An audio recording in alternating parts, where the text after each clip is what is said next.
वास्तविक धर्म तो इसीलिए होता है कि आप बिल्कुल वैसे ना रह जाओ जैसे आप हो। वास्तविक धर्म तो आपको पूरी तरह बदलने के लिए होता है, पर वास्तविक धर्म का पालन करने वाला तो लाख में कोई एक होता है। मैं अगर डरा हुआ आदमी हूं तो जो कुछ भी हो रहा है वो मेरी कहानी में फिट हो जाएगा। इसलिए अहंकारी को समझाना बहुत मुश्किल होता है। आप समझाने के लिए उसे फैक्ट्स ही तो दोगे ना। वो आप जो भी फैक्ट दोगे उसको अपनी कहानी में शामिल कर लेगा। राम को लेके तुम्हारी जो कहानियां हैं, आज राम सामने आ जाएं तुम उनका सम्मान नहीं कर पाओगे। बुद्ध को लेके जो कहानियां हैं, बुद्ध सामने आ जाएं आपके लिए मुश्किल हो जाएगा उनको इज्जत देना, क्योंकि जैसे बुद्ध सचमुच हैं वो आपकी कहानियों से मेल ही नहीं खाएंगे। आपकी कहानियों के बुद्ध, वास्तविक बुद्ध बहुत अलग बात है। अलग नहीं, विपरीत।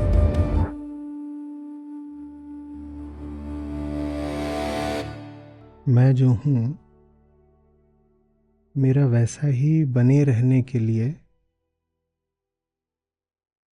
जगत को भी वैसा ही होना पड़ेगा जैसा मैं हूं।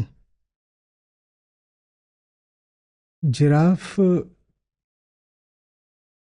अगर घास के मैदानों पर हो तो उसके लिए जिराफ रहे आना मुश्किल हो जाएगा। इतनी लंबी गर्दन, मुंह उसका वहां आसमान में है और घास यहाँ जमीन में है। गर्दन दुख जाएगी उसकी रोज के खाने में ही। तो जिराफ को अगर जिराफ होना है तो ज़रूरी है कि पेड़ों पर पत्तियां ऊपर लगें। आपको यदि आप बने रहना है तो बाहर की स्थितियां आप जैसे हैं उसके अनुकूल होनी चाहिए। अभी तो हमने जो उदाहरण लिया वो शारीरिक है, माने स्थूल है, पर समझने की शुरुआत करने के लिए ठीक है ना। मछली के फेफड़े होते हैं, वो क्या कहलाते हैं? गिल्स। मछली को अगर गिल्स से ही सांस लेनी है, यानी अगर मछली को मछली रहना है, मछली भी नाक से सांस लेने लगे तो फिर तो मछली नहीं है। मछली को अगर मछली रहना है तो मछली के बाहर चारों ओर समुद्र होना चाहिए, ठीक है ना। अगर समुद्र बदल गया तो मछली मछली नहीं रह जाएगी। अगर समुद्र बदल गया तो मछली मछली नहीं रह जाएगी। और विकास की पूरी प्रक्रिया में संभव है कि ऐसा हुआ भी हो कि मछलियों की कुछ प्रजातियां जहां रहती हों वहां धीरे धीरे करके पानी सूखने लगाओ। एक मुश्त सूखेगा तो मछलियां सब मर जाएंगी। धीरे धीरे करके पानी सूखने लगा, बहुत धीरे धीरे, इतना धीरे कि पूरी तरह पानी सूखने में सैकड़ों साल लग जाए, तो माने मछलियों की कई पीढ़ियां उस प्रक्रिया में शामिल हों। और जब सैकड़ों साल लगे होंगे बाहर के माहौल के परिवर्तन में, तो फिर मछली भी मछली नहीं रह गई होगी। मछली फिर मछली नहीं रह गई। मछलियों की पीढ़ियों ने अनुकूलन किया होगा, अपने आप को अडैप्ट किया होगा, अपने आप को बदला होगा इस तरह कि वो पानी के बिना भी सांस ले पाए। पहले मछली कैसी थी? मछली जैसी थी वो सिर्फ मछली नहीं थी, वो मछली और मछली के जगत का एक रिश्ता था। मछली की अपने आप में कोई सत्ता नहीं है। मछली का अस्तित्व समझना है तो मछली के जगत को समझना पड़ेगा। नहीं तो अगर कोई आदमी आए उसको आप एक मरी मछली दिखाएं, और कुछ नहीं जानता, एलियन है, किसी अन्य ग्रह से आया है, उसको आप ऐसे मछली दिखा दें, उसको बिल्कुल समझ में नहीं आएगा कि इसके गिल्स क्यों हैं। उसे मछली समझ में नहीं आएगी जब तक आप उसे सागर नहीं दिखाएंगे। क्या सागर को जाने बिना मछली को समझना संभव है? मछली जैसी है वैसी इसीलिए है क्योंकि मछली के जगत का नाम सागर है, ठीक है ना। आप जब चलते हो तो आपकी एरोडायनेमिक्स अलग है। आप बहुत सारा जो एरिया है अपना, उस पर विंड प्रेशर ले लेते हो सीधे। जो हमारी बॉडीज हैं वो स्ट्रीमलाइन नहीं है। स्ट्रीमलाइनिंग ये होती, और हम चलते कैसे हैं? हम ऐसे चलते हैं, हम सीधे ऐसे छाती पर पूरा जोर लेते हैं हवा का, है ना? ये स्ट्रीमलाइनिंग नहीं है। मछली कैसी है?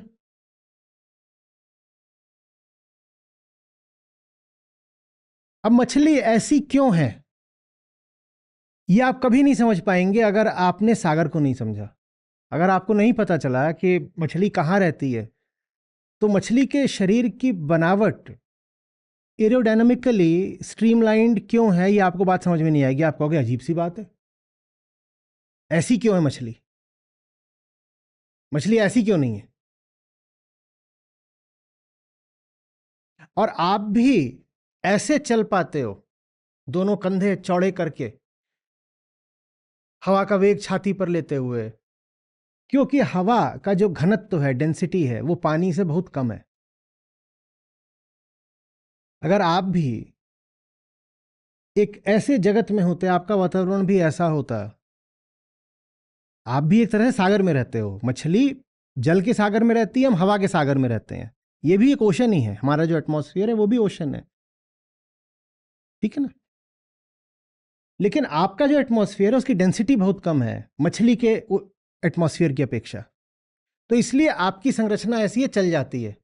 लेकिन आप अगर पानी में हो तो ऐसे नहीं चल पाएंगे, आपको कंधे के ऐसे चलना पड़ेगा।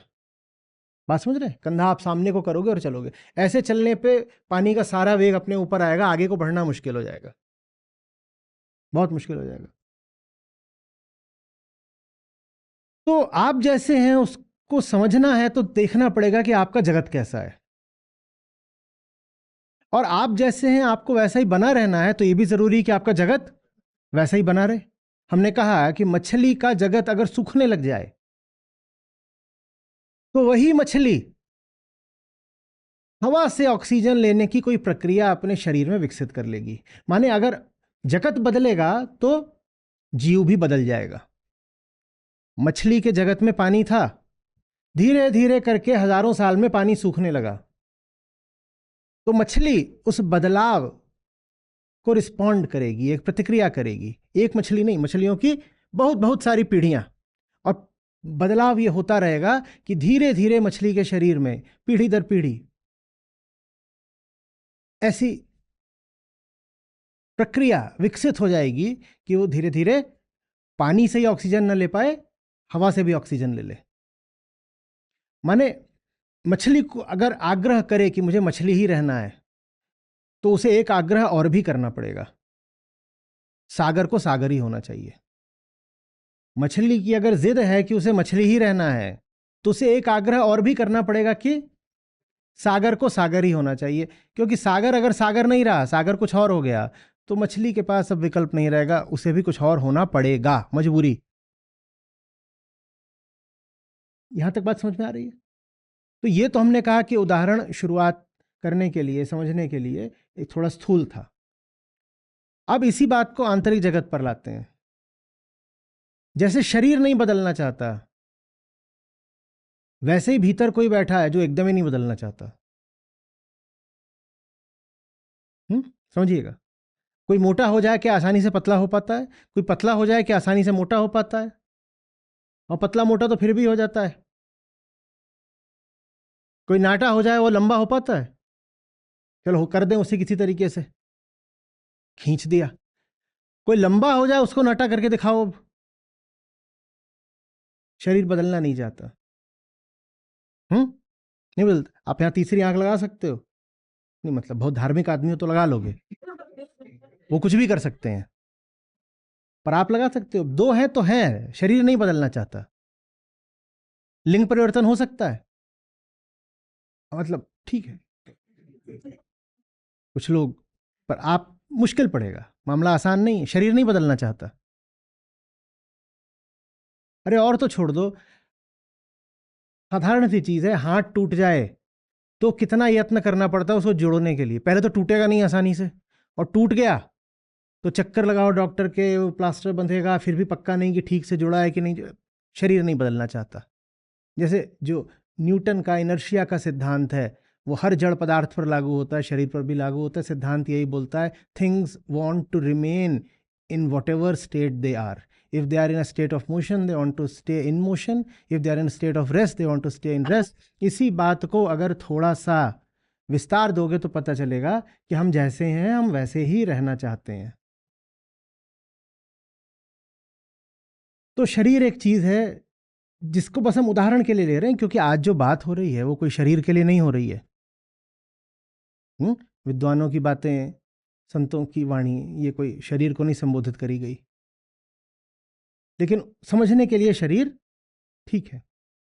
तो जैसे शरीर नहीं बदलना चाहता आसानी से, या अगर वो बदलना चाहता भी है तो शरीर में ही जैसे निहित है कि तुम्हें ऐसे ही बदलना है, शरीर वैसे ही बदलना चाहता है। माने शरीर बदलेगा भी तो अपने हिसाब से ही बदलेगा। उदाहरण के लिए बुढ़ापा, शरीर बदलता है पर वैसे नहीं जैसे आप चाहते हैं, वैसे जैसे स्वयं शरीर चाहता है, ठीक है ना। इसी तरह भीतर अहंकार बैठा है, उसे भी नहीं बदलना। अब मछली वाला उदाहरण लेकर के आइए। अगर अहंकार को बदलना नहीं है तो एक को नहीं दो को स्थायी रहना पड़ेगा।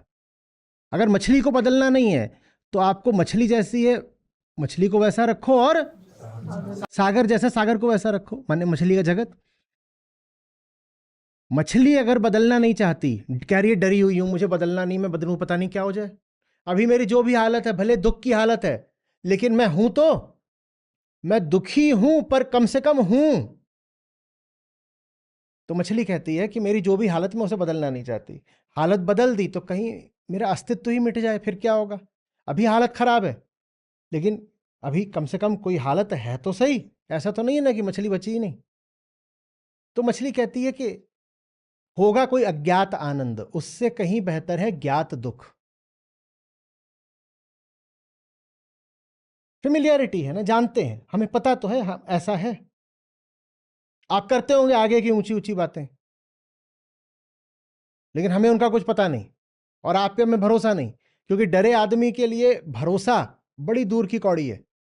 किसी पे भरोसा करने के लिए भी भीतर बहुत साहस होना चाहिए। जो डरा होगा ना आपको उसका भरोसा करना चाहिए, ना कभी वो आपका भरोसा कर पाएगा। किसी विद्वान ने कहा है डरे हुए से डरना वो बहुत खतरनाक हो जाता है। अब मछली डरी हुई है, वो कह रही मुझे बदलना नहीं, मुझे बदलना नहीं, तो वो जान का जोर लगा देगी कि उसका जगत भी ना बदले। बात ठीक है ना, यहां तक समीकरण कुछ गड़बड़ तो नहीं हो रहा। क्योंकि अगर मछली का जगत बदल गया तो मछली को भी बदलना पड़ेगा, है ना। अब जहां तक सागर की बात है, सागर जगत है मछली का, उस पर तो मछली का जोर चलेगा नहीं, तो यहां पर आकर ये उदाहरण अब रुक जाता है। इसके आगे ये उदाहरण अब वैध नहीं है, क्योंकि सागर तो बदल जाते हैं और सागर मछली से पूछ के नहीं बदलेगा। सागर एक तथ्य है और जो तथ्य होते हैं वो इंडिपेंडेंट ऑफ ऑब्जर्वर होते हैं। तथ्य का दृष्टा पर कोई आवश्यक नहीं कि अवलंबन हो, आश्रयता हो, निर्भरता हो। हमने कितनी बार देखा है ना, मछली पड़ी रहती है और सागर सूख जाते हैं। सागर सूखते नहीं देखा होगा, पर पोखरा सूखते तो देखा होगा। छोटे मोटे जो ताल तलैया होते हैं तो सूखते देखे होंगे, गर्मियों में सूखते हैं, फिर मछलियां बेचारी बहुत तड़पती हैं। तो वहां तो मछली के हाथ में नहीं है कि वो अपने जगत को नियंत्रित कर पाए, क्योंकि जो पानी है वो फैक्ट है और फैक्ट ऑब्जर्वर इंडिपेंडेंट होता है। फैक्ट ऑब्जर्वर इंडिपेंडेंट होता है, तो वहां तो मछली नहीं रोक पाती। तो हमने कहा इसीलिए कि यहां पर आकर भी उदाहरण रुक गया। लेकिन जब आप भीतरी जगत में जाते हो तो कोई फैक्ट नहीं होते। क्या होता है? प्रोजेक्शन होता है। प्रोजेक्शन होता है। सागर उदाहरण के लिए तथ्य है, पर मछली का सागर एक कहानी है। वो एक प्रोजेक्शन है जो मछली ने खुद किया है। मछली सागर को अभी जान थोड़ी पाती है, तभी तो पानी में मीन प्यासी, सुन सुन आवे मोए हंसी। सागर तथ्य है, पर चूंकि मछली सागर पर आश्रित है, इसीलिए अब मछली का सागर तथ्य नहीं रह जाएगा। आप जिस पर आश्रित हो जाते हो ना, उसको कभी नहीं जान सकते। अब आप उसके विषय में कहानी बनाओगे। तो मछली का सागर अब मछली पर आश्रित हो गया, क्योंकि तो मछली की कहानी है।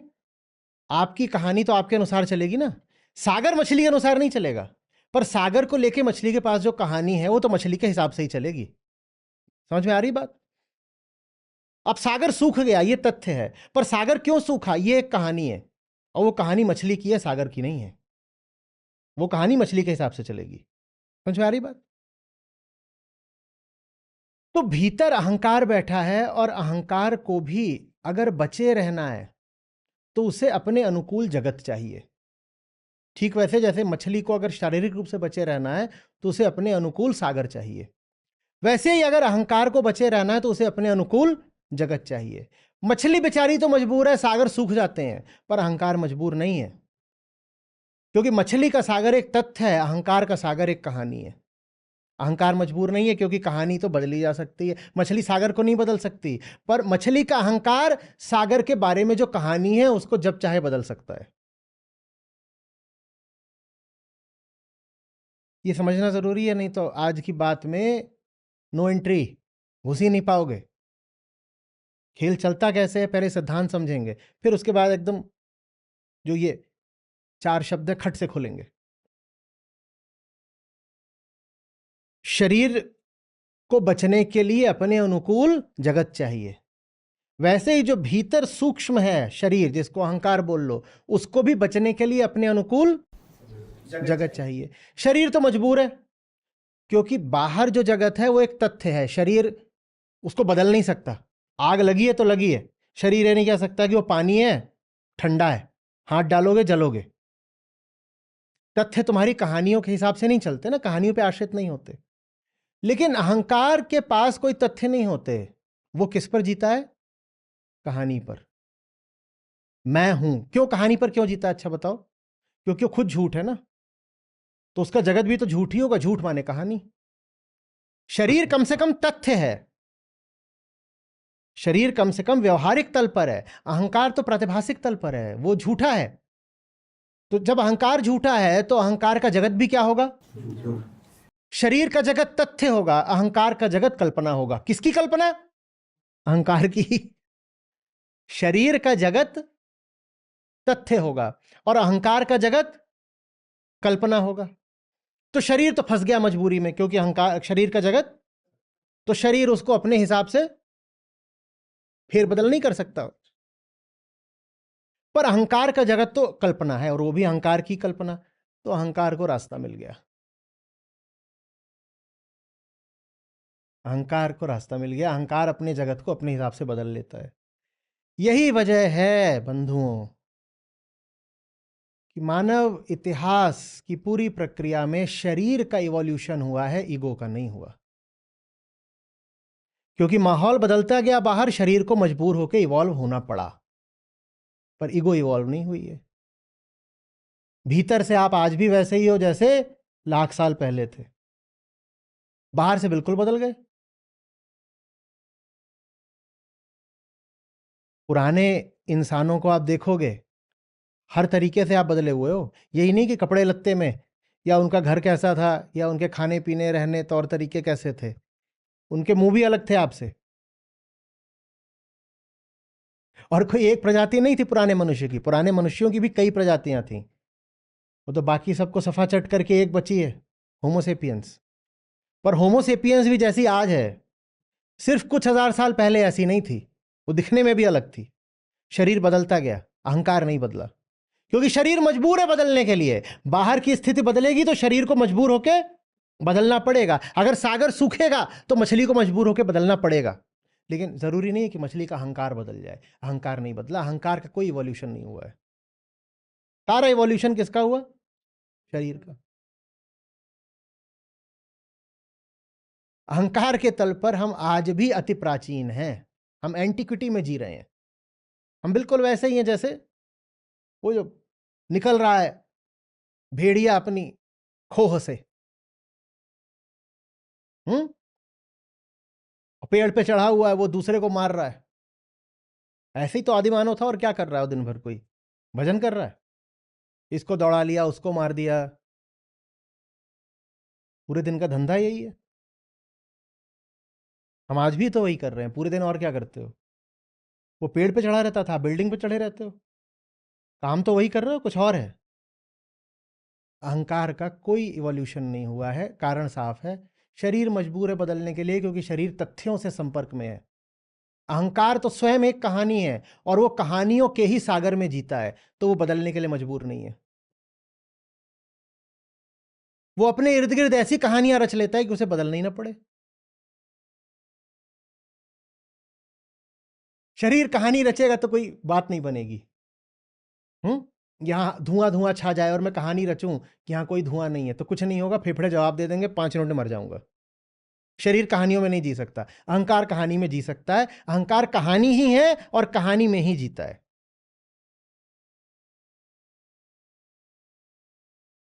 वो नहीं बदलेगा।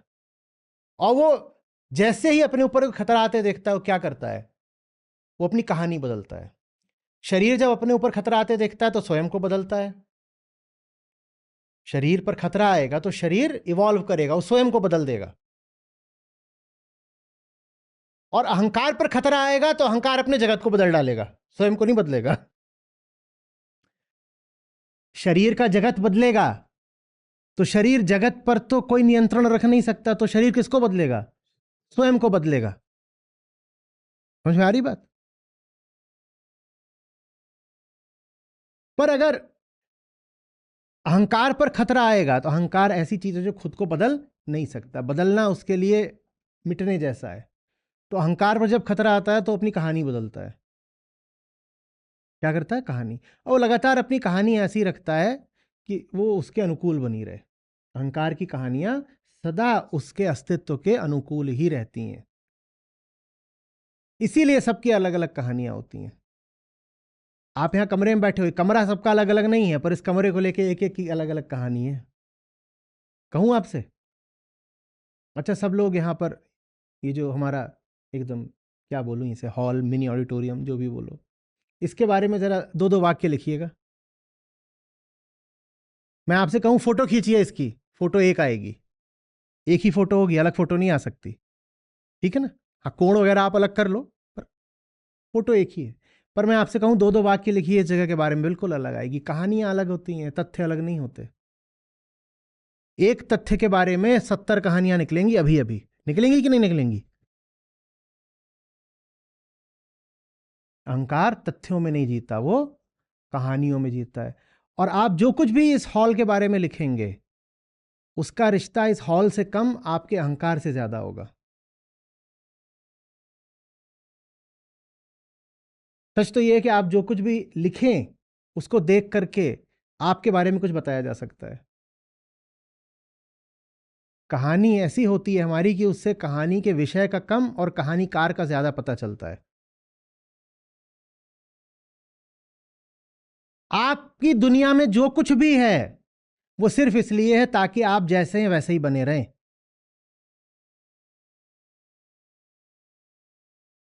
धाएं, पढ़ने दीजिए यहां पे खटाक से। आपकी दुनिया में जो कुछ भी है वो सिर्फ इसीलिए है ताकि आप जैसे हैं आप वैसे ही बने रहें।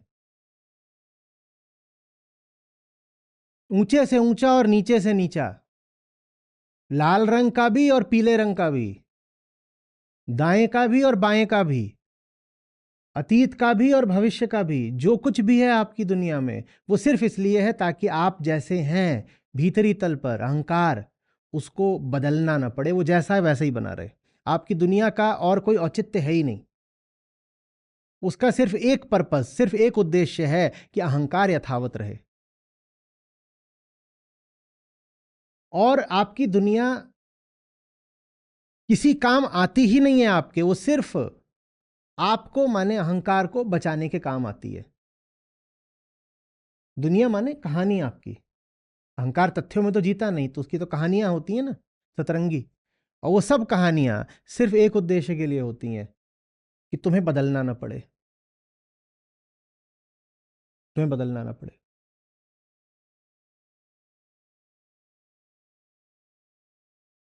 सारी बात समझ।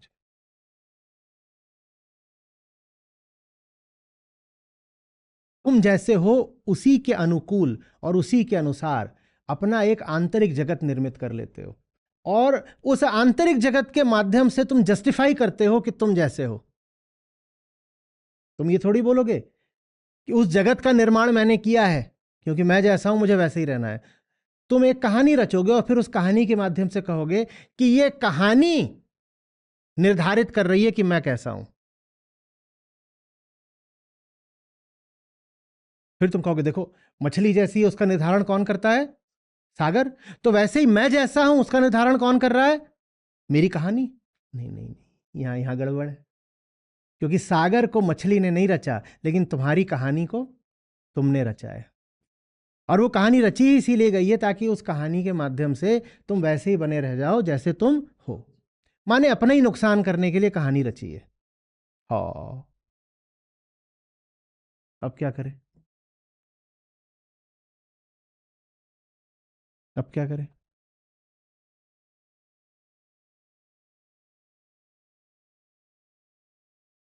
आपकी सारी कहानियां आपने ही रची हैं और सब आत्मघातक हैं।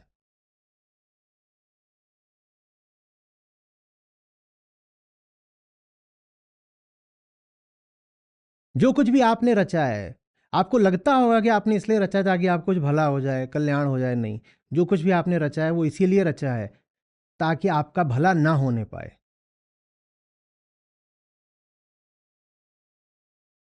आपने जो भी रचा है वो इसीलिए रचा है ताकि आपका भला ना होने पाए। आपने क्या क्या रचा है? आपके कर्तृत्व, आपके किए की क्या क्या चीजें हैं, आपने क्या क्या करा है, आपने निर्णय करे हैं जिंदगी के, आपको लगता है अपनी बेहतरी के लिए कर रहे हो। नहीं, आप जो भी चुन रहे हो आप इसलिए चुन रहे हो ताकि आपकी असली बेहतरी होने ना पाए। आप जैसे हो वैसे ही रह जाओ।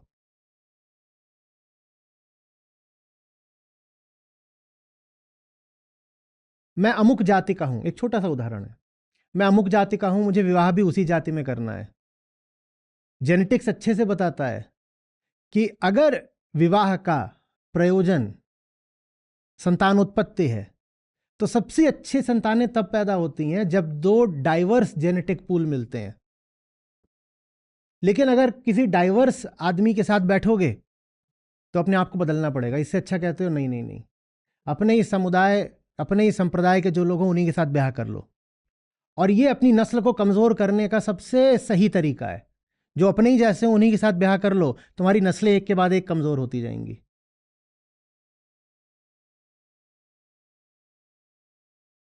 बहुत साधारण सी गणनाएं हुई हैं कि दुनिया में जो उच्च कोटि के वैज्ञानिक हुए हैं या प्रतिभाएं हुई हैं, उसमें एक असाधारण रूप से बड़ा प्रतिशत उनका है जिनके माँ बाप मात्र अलग अलग समुदायों संप्रदायों के ही नहीं थे, अलग अलग महाद्वीपों के थे, कॉन्टिनेंट से ही अलग अलग थे। Asian father and European mother. और वहां से फिर जो प्रोजेनी आती है वो बढ़िया होती है। लेकिन उसके लिए एशियन फादर को बड़ी तकलीफ उठानी पड़ेगी, यूरोपियन मदर को भी बड़ी तकलीफ उठानी पड़ेगी। सोचो, एशियन फादर भारतीय हो, बांग्लादेशी हो, और यूरोपियन जो मदर है वो पेरिस की हो। हम्म, वो तो फैशन कैपिटल है। बड़ा मुश्किल होगा उसको झेलना। और हम तो परिवारी लोग हैं, उसको तुम यहां लेकर के आओगे, बड़ी समस्या हो जाएगी घर में। अगर जैसे हो वैसे ही बने रहना है तो अपने ही आसपास की कोई लड़की लड़का देख के ब्याह कर लो। समझ आ रही बात? तो आपने अगर ये नियम बनाया है, अपने ही जैसा पकड़ना है, अपने ही जैसा पकड़ना है, ये वो आपने इसीलिए बनाया है ताकि आप जो हो वैसे ही बने रहो। जिस दिन कोई एशियन लड़का किसी यूरोपियन लड़की के साथ हो लेगा, उसके लिए अपना अतीत बचाए रखना बड़ा मुश्किल हो जाएगा। उसके लिए अपनी एशियननेस बचाए रखना बड़ा मुश्किल हो जाएगा। और यही बात उस यूरोपियन लड़की पर भी लागू होती है।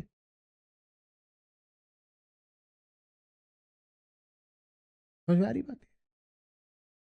तो हम जो कुछ भी करते हैं सिर्फ इसलिए करते हैं ताकि हम बचे रह जाएं, और कोई उद्देश्य नहीं होता उसका, कोई और उद्देश्य नहीं होता।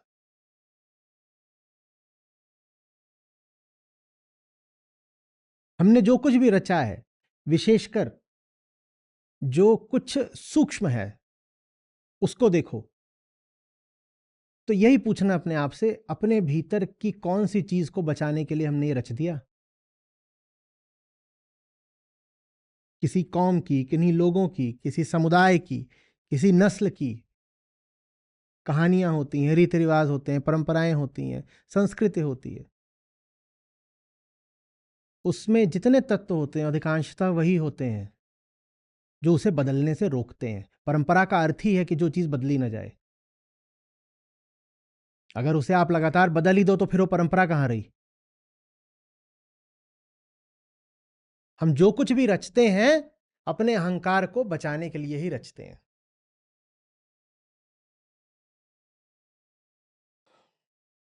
हमारे अनुकूल रहे ऐसी चीज रचेंगे। कौन ऐसी चीज रचेगा जो उसके ही प्रतिकूल चली जाए?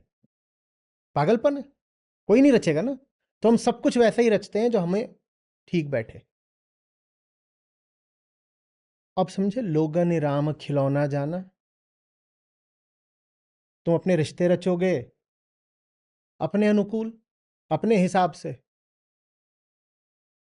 तुम अपने दोस्त यार बनाओगे अपने हिसाब से। तुम घर बसाओगे, घर सजाओगे, घर बनाओगे अपने हिसाब से। तुम वोट डालने जाओगे अपने हिसाब से। तुम अपने आराध्य को भी चुनोगे अपने हिसाब से। लोगन राम खिलौना जाना।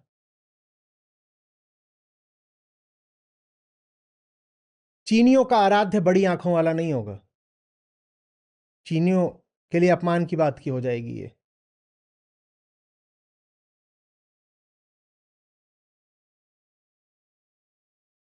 अफ्रीकन का आराध्य मुश्किल है कि गोरा हो, और यूरोपियन आराध्य मुश्किल है कि काला हो।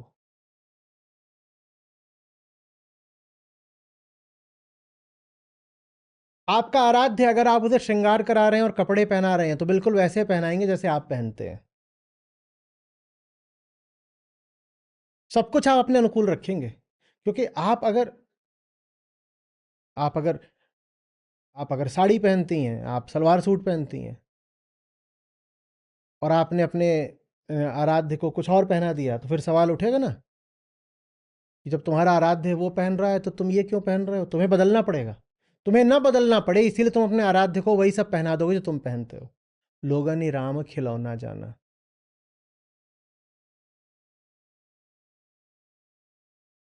आप अपने आराध्यों को बिल्कुल अपनी सुविधा के अनुसार रच डालते हो।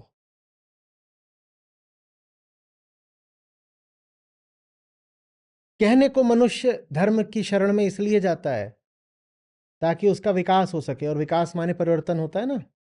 पर सच ये है कि धर्म का इस्तेमाल किया जाता है बिल्कुल न बदलने के लिए। परंपरा माने क्या? फिर पूछ रहा हूं, परंपरा माने क्या? जो बदलती ना हो ना। और बताओ, जो व्यवहारिक धर्म है, जो प्रैक्टिस्ड रिलीजन है, वो परंपराओं से हटके कुछ और है क्या? तो धर्म माने फिर वो जो ना खुद बदलेगा ना आपको बदलने देगा। और ये शर्त धर्म की ओर से नहीं रखी गई है, क्योंकि धर्म पहले नहीं आया था, पहले तो मनुष्य पहले आया है ना। जिसको आप धर्म कहते हो, और उस धर्म का जो पूरा माहौल है, वातावरण है, किस्से कहानियां हैं, ग्रंथ हैं, उनका निर्माण तो आपने करा है। और उनका निर्माण अहंकार ने इसलिए नहीं करा है कि उससे अहंकार को दिशा मिले, या उससे अहंकार को ऊर्ध्वगमन मिले, उससे अहंकार का परिवर्तन हो पाए। उन सब चीज़ों का निर्माण इसलिए किया गया है ताकि अहंकार जैसा है वैसे ही रहे। धर्म अहंकार का कवच है। समझ आ रही बात? बस इतना याद रख लेना कि यहां हम जिस धर्म की बात कर रहे हैं वो लोक धर्म है। हम यहाँ जिस धर्म की बात कर रहे हैं वो उपनिषदों का, ऋषियों का, ज्ञानियों का धर्म नहीं है। वास्तविक धर्म तो होता ही अहंकार के विगलन के लिए है। वास्तविक धर्म तो इसीलिए होता है कि आप बिल्कुल वैसे ना रह जाओ जैसे आप हो। आप जैसे हो उसी में आपका दुख है, बंधन है, यंत्रणा है। वास्तविक धर्म तो आपको पूरी तरह बदलने के लिए होता है, पर वास्तविक धर्म का पालन करने वाला तो लाख में कोई एक होता है। आम जन में, मासेस में तो लोक धर्म चलता है, और लोक धर्म का उद्देश्य वास्तविक धर्म से बिल्कुल विपरीत होता है। ऐसा नहीं है कि एक वास्तविक धर्म है उससे थोड़ा सा हट करके लोक धर्म चलता है, नहीं नहीं। हम सोचते हैं कि सब धार्मिक ही हैं, सब धार्मिक ही हैं। एक चलता है उपनिषदों पर और एक चलता है परंपराओं पर। धार्मिक तो दोनों ही है ना, एक ही कोटि के हैं, एक ही तरफ के हैं। नहीं, एक ही तरफ के नहीं है, ये दोनों बिल्कुल एक दूसरे के विपरीत है, बिल्कुल विपरीत है। एक जी रहा है मिटने के लिए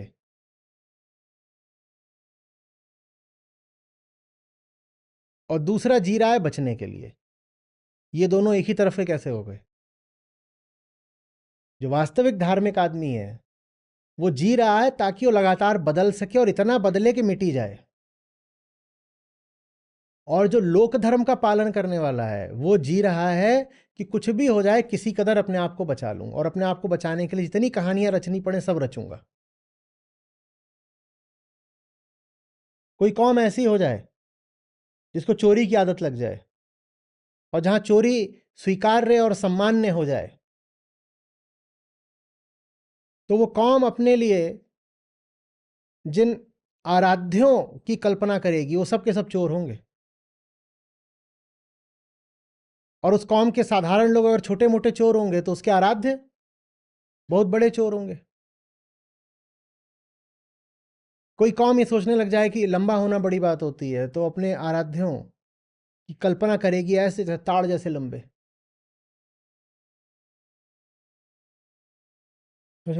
कोई कौम बहुत ही हिंसक हो जाए, वो अपने सब आराध्यों को खून में नहला देगी।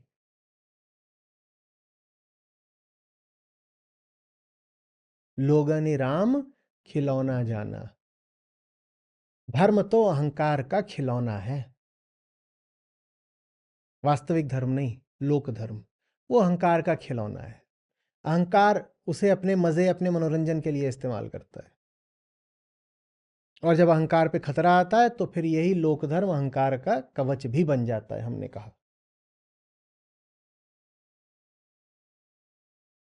आपके खिलौने आपको अच्छे लगते हैं ना, आपके आराध्य भी तो आपको अच्छे लगते हैं।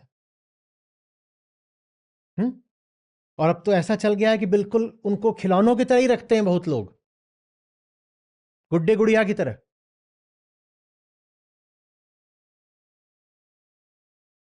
ज्ञानियों को इसीलिए कहते हैं ना त्रिकाल दृष्टा। जो आज हो रहा है जैसे उन्होंने 700 साल पहले देख लिया था कि गुड्डे गुड़िया ही बनाने वाले हो तुम। जो उच्चतम हो सकते हैं उनको भी तुमने गुड्डा गुड़िया बना डाला।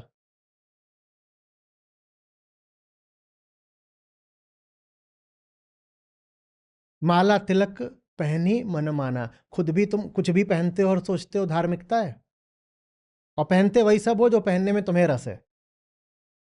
और जो तुम प्रतिमाएं रचते हो अपने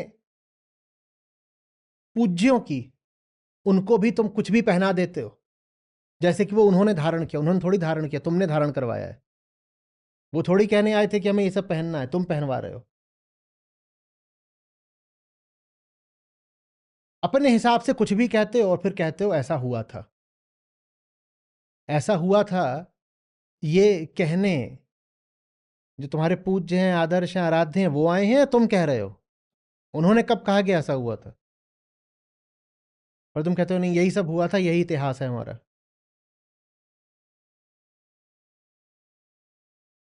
कौन कह रहा है ये सब हुआ था?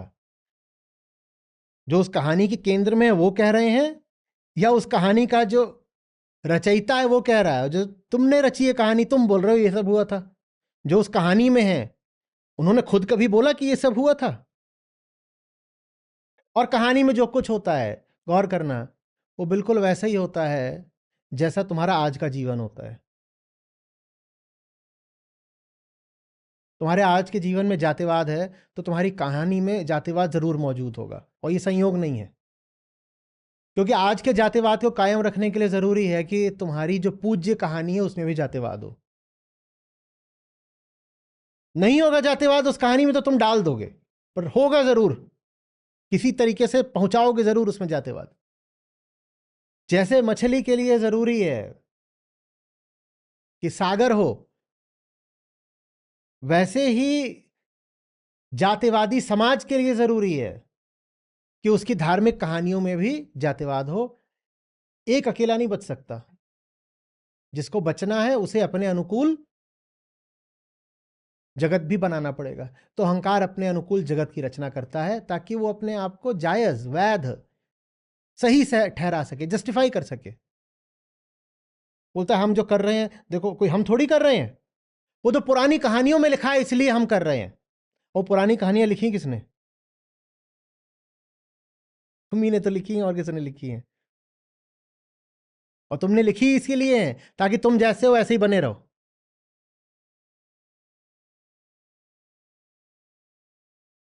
और पुरानी कहानियों में अगर कोई तथ्य ऐसा निकल आया जो आपके आज के जीवन के अनुकूल नहीं है, तो आप उसको क्या करोगे? छुपा दोगे, दबा दोगे, हो सके तो मिटा दोगे।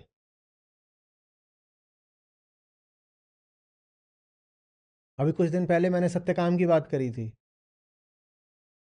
उपनिषद साफ साफ कह रहा है, संस्कृत है, सीधी संस्कृत है जो बोल रही है कि क्या हुआ है वहां पे। सत्यकाम है, माँ है जाबाला, और माँ कह रही है कि मैं तो इतनों की सेवा करती थी, मैं क्या बताऊं कौन पिता है तेरा। लोग कह रहे नहीं, ऐसा हुआ ही नहीं, क्योंकि तुम्हारी आज की संस्कृति में ऐसा नहीं होता। तो तुम उपनिषद की कहानी को भी ठुकरा देना चाहते हो। तुम्हारा बस चले तो तुम उपनिषद के भी शब्दों को बदल डालो। लोग करते भी हैं, शब्द नहीं बदल सकते तो कम से कम अनुवाद बदल देते हैं। हमें जैसा रहना है उसी के अनुसार हम अपने चारों ओर माहौल और कहानियां तैयार कर लेते हैं। कोई कहानी सच्ची नहीं है, वो कहानी बस इसलिए है ताकि तुम अपनी सड़ी गली अवस्था को बचाए रख सको। गौर से देखना, अगर तुम्हारी कहानियां बदल जाएं तो क्या तुम जैसे हो वैसे रह पाओगे? मैं सिर्फ धार्मिक कहानियों की बात नहीं कर रहा, जो भी आपकी कहानियां हैं, पूरी जिंदगी कहानी में ही तो होती है। स्मृति क्या है? कहानी मात्र है। हमारी ही रची हुई तो होती है स्मृति। स्मृति तथ्य थोड़ी ही होती है। अगर आपकी कहानियां बदल जाएं तो क्या आप वैसे रह पाओगे आप जैसे हो? तो देखो फिर कि वो कहानी है ही इसीलिए ताकि तुम बेहतर ना हो पाओ। तुम्हें बेहतर होना है तो तत्काल छोड़ दो उन कहानियों को, तुम बेहतर हो जाओगे। उन कहानियों को छोड़ दो, तुम बेहतर हो जाओगे। कोई फिल्म आपको कब अच्छी लगती है? जब आपको अच्छी लगे। गोल गोल है ना मामला। कोई फिल्म अच्छी कब है? जब आपको अच्छी लगी। आप कहते तो ये हो कि फिल्म अच्छी थी, वो फिल्म थोड़ी अच्छी थी, आपको अच्छी लगी। कुछ भी अच्छा तब है जब आपको अच्छा लगे ना, माने आपके अनुकूल हो। कोई फिल्म जो आपको बिल्कुल तोड़ फोड़ दे, ध्वस्त धराशायी कर दे, आपको अच्छी लगेगी क्या? लगेगी क्या? नहीं लगती ना। तो कुछ भी अच्छा तभी होता है जब हम जैसे हैं उसको बचाए रह जाए। ऐसा तो कोई बिरला सूरमा होता है जिसको घाव अच्छे लगे। हम्म। पुरजा पुरजा हो पड़े तबहू न छाड़े खेत। ऐसा तो कोई बिरला होता है जो मिटने को स्वयं ही तैयार हो। बाकी लोग तो आत्म सुरक्षा में ही मरे रहते हैं। उन्हें बचाना है खुद को। कहानियां हमें बचाने के काम आती हैं, और हम कहानियों में ही जी रहे हैं। शरीर तथ्यों में जीता है, अहंकार कहानियों में जीता है। आप एक बिस्तर पर लेटे हो, आप सो रहे हो, मजे में सो रहे हो। शरीर को कोई आपत्ति नहीं है, शरीर को उस बिस्तर से बिल्कुल कोई आपत्ति नहीं है। आपत्ति होती तो शरीर सोता नहीं। शरीर मौज में सोया, 8 घंटे तक सोया, फिर उठते हो, अहंकार बिस्तर को देखता है, कहता है सस्ता है, आपत्ति शुरू हो गई। शरीर तथ्य में जीता है, अहंकार कहानी में जीता है। तथ्य यह है कि बिस्तर ठीक है, कहानी यह है कि बिस्तर महंगा होगा तभी तो मेरा आत्मसम्मान बचेगा। जब तक सो रहे थे कोई तकलीफ नहीं थी, जगते ही तकलीफ शुरू हो जाएगी।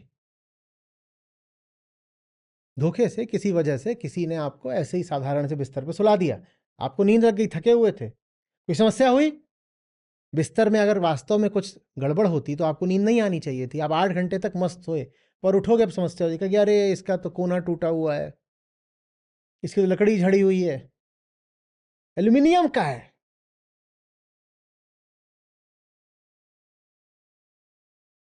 समस्या शुरू हो गई। शरीर के लिए तथ्य जरूरी था, अहंकार के लिए कहानी। अहंकारी कहानी यह है कि महंगा बिस्तर माने महंगा आदमी, ये कहानी है, इसमें कोई तथ्य नहीं है।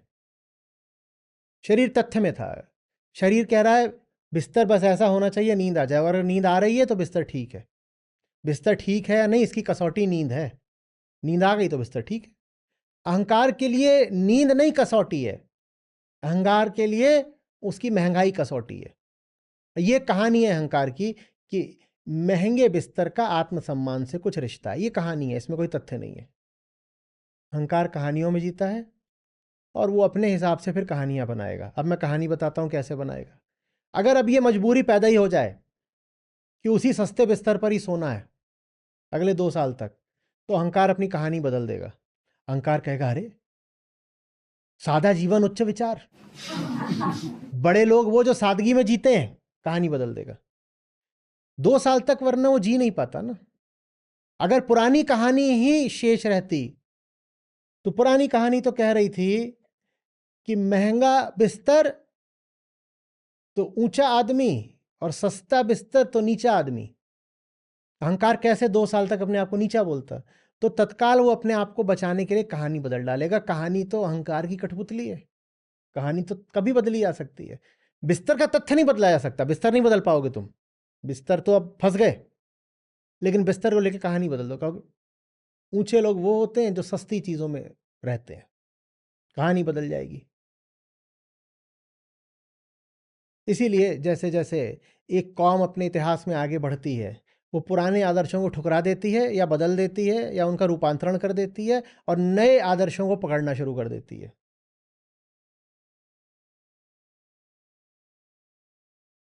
समझ आ रही बात? क्योंकि आप अब आगे बढ़ रहे हो, तो वो जो पुरानी कहानी आपके अनुकूल नहीं बैठ रही ना, तो आप अपने अनुकूल अब एक नई कहानी तैयार करोगे या पुरानी कहानी में संशोधन कर दोगे। अतीत के नायक आज के खलनायक बनने लग जाते हैं।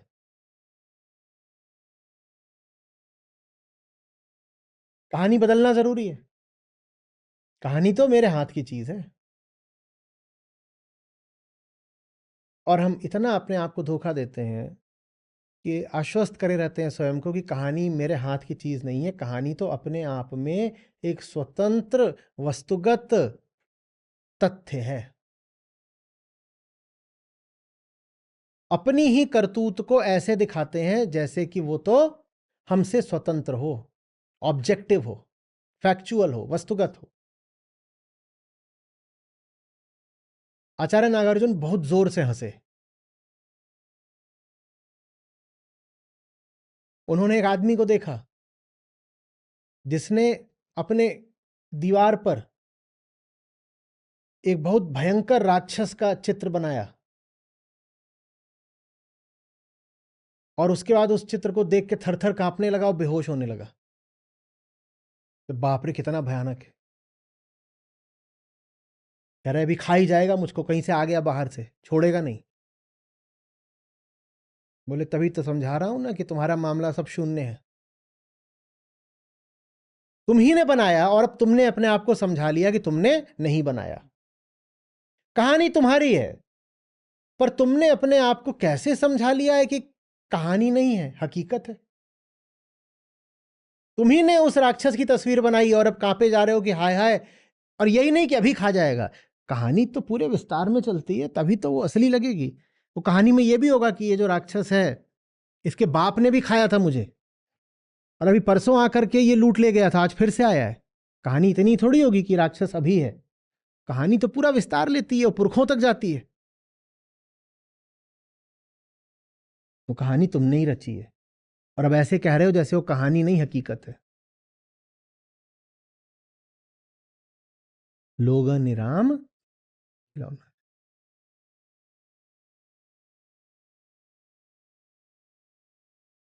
और फिर वास्तविक राम एकदम दूर हो जाते हैं, क्योंकि वास्तविक राम तो कहानियों के विलोप में है। वास्तविक राम लोकधर्म वालों के लिए नहीं है। लोकधर्म माने फिल्मी धर्म, यही जो घरेलू धर्म होता है, मोहल्ले वाला धर्म,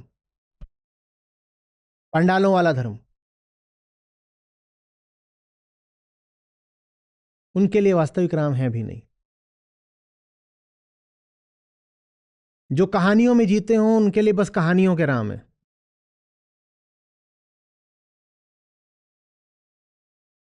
वास्तविक राम उनके लिए हैं जिनमें इतनी सच्चाई और साहस है कि स्वीकार कर सकें कि मेरी ही कहानी है, मेरी ही बेईमानी है।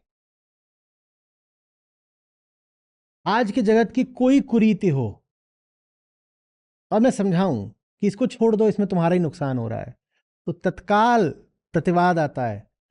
पर ऐसा तो उन देवी ने भी करा था ना, तो फिर ये चीज गलत कैसे हो सकती है? कैसे गलत हो सकती है? कुछ और बोलो बोलो, पर नहीं। देखो ये जो आप बता रहे हो, ऐसा तो वो देवता थे, वो आसमान से उतरे थे और उन्होंने भी एक लकड़हारे के साथ करा था, तो ये गलत कैसे हो सकता है? वो उतरे थे या तुमने उतारा? तुम जैसे हो तुम वैसे ही तो अपनी कहानियां लिखोगे, और तुम अपनी सारी कहानियां इसीलिए लिखते हो ताकि तुम्हारे दोष किसी तरह छुप भी नहीं सकें, गौरवान्वित हो सकें। हमें छुपाना भी नहीं, हमें कहना है दोष है ही नहीं, ये तो बहुत ऊंची बात है। तुम्हें जितनी नालायकियां करनी है वो सारी जायज साबित करने के लिए तुम अपनी कहानियों में डाल दोगे और कहोगे देखो कहानी में भी है, तो फिर नालायकी थोड़ी है, तो ऊंची बात है। कहोगे ये तो शास्त्र विहित बात है। कहानियों का नाम शास्त्र होता है क्या? या कहानियों से मुक्ति का नाम शास्त्र होता है? जो ग्रंथ तुम्हें कहानियों में कैद रखे हो शास्त्र नहीं कहलाता। कहानियों में तो तुम पैदा ही हुए हो। कोई कहानी तुम्हें न भी दी जाए तो भी कहानियों में ही जी रहे हो कि नहीं? बोलो। इतनी कहानियां पहले से थी और आके कहानियां दे दी, उससे क्या हो जाएगा? शास्त्र वो है जो सब नई पुरानी कहानियों से मुक्ति दे दे, उसे शास्त्र बोलते हैं। ये विंसेंट की कलाकृति है। बहुत खरा आदमी, जबरदस्त ईमानदार आदमी। उसने कहा यह झूठ है कि तुम्हें कुछ भी वैसा ही दिख रहा है जैसा होता है, मैं बताऊंगा कि तुम्हें कुछ भी कैसा दिखता है। उसने कहा देखो ऐसा दिखता है। जब एक पात्र होता है, एक गमला, घट, और उसमें फूल लगे होते हैं, तो तुम्हारी कहानी में सबसे महत्वपूर्ण क्या होते हैं? फूल। देखो मैंने उनको खूब महत्वपूर्ण बना दिया, इतने बड़े बड़े फूल बना दिए। बोले मैं क्यों छोटे छोटे फूल बनाऊं जब वो फूल वास्तव में तुम्हारे अहंकार के लिए बहुत बड़े हैं। क्योंकि तुम्हारे लिए बहुत बड़े हैं तो मैं बना देता हूं ना बहुत बड़े बड़े। इंप्रेशनिज्म। बोले क्यों अपने आप को मूर्ख बना रहे हो ये कह के कि फूल छोटा है? फूल छोटा है? तुम्हारे लिए फूल ही सब कुछ है, छोटा कैसे है? सारी नजर तुम्हारी किस पे है? फूल पर है।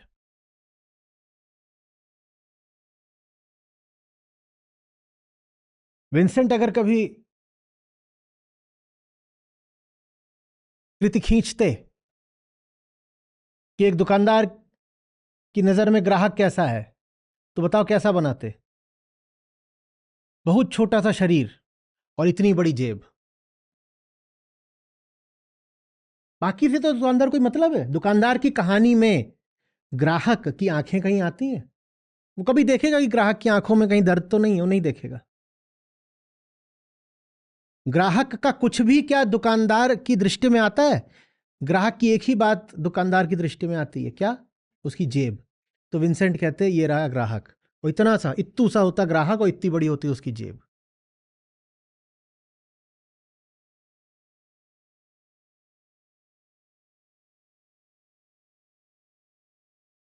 और अब आज का सड़ा हुआ पीजे, एक कामी आदमी की दृष्टि से उसके भोग का विषय अगर विंसेंट बनाते तो सोचो कैसा बनता।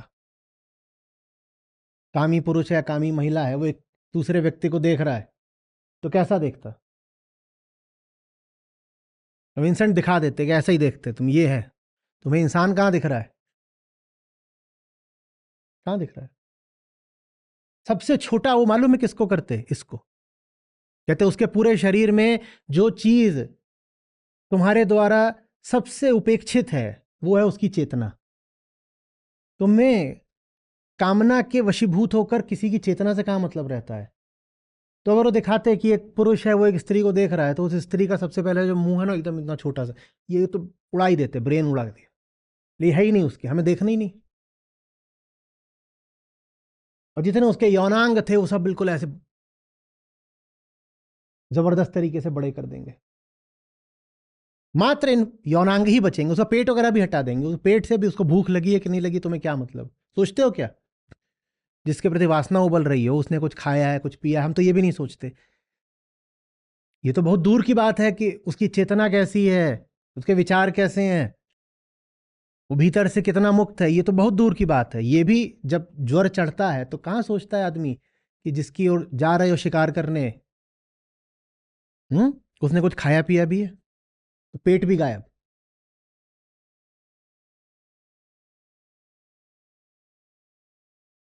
हाथ ऐसे कर दिया तो एकदम पतले पतले, क्योंकि अगर मजबूत हाथ होंगे तो क्या पता तुम्हारा शिकार विरोध कर डाले। नाखून हटा दिए जाते, क्योंकि नाखून हो तो क्या पता उससे तुम्हें नोच डाले। तो हाथ ऐसे कर दिए जाते जैसे सीख। और बस जो सेक्सुअल अंग हैं,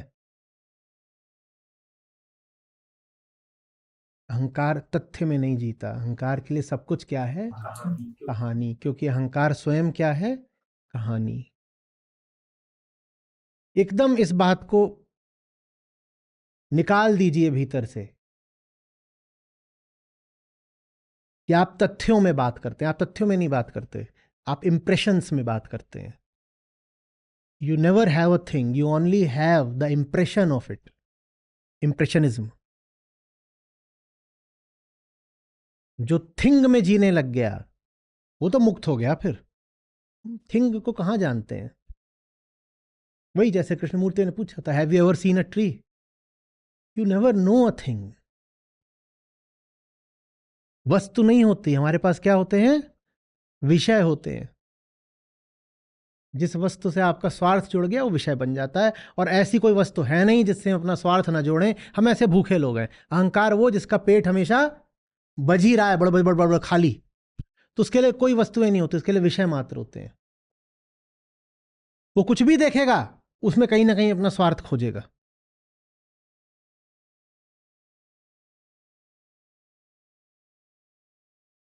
उसको कोई मुर्दा भी दिख गया तो सोचेगा इससे भी कैसे मुनाफा निकालूं।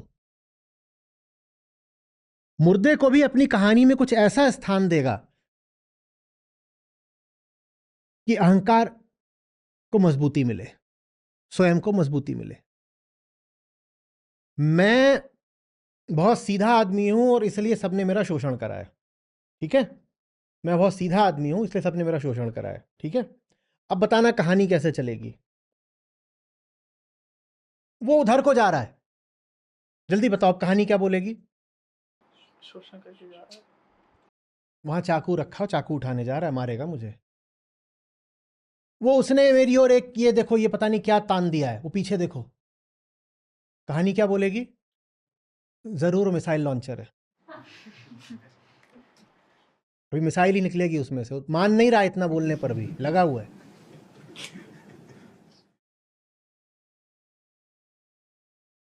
जो कुछ भी हो रहा होगा वो आपकी कहानी में फिट हो जाएगा। कुछ भी ऐसा नहीं है जो आपकी कहानी में फिट नहीं हो सकता। कोई द्वार पे दस्तक दे रहा है, मारने आया है।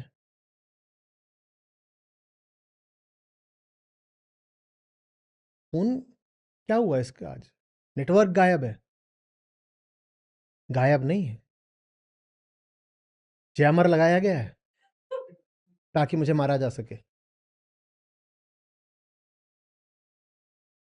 तुम जो होते हो उसको बनाए रखने के लिए ही कहानियां बनाते हो।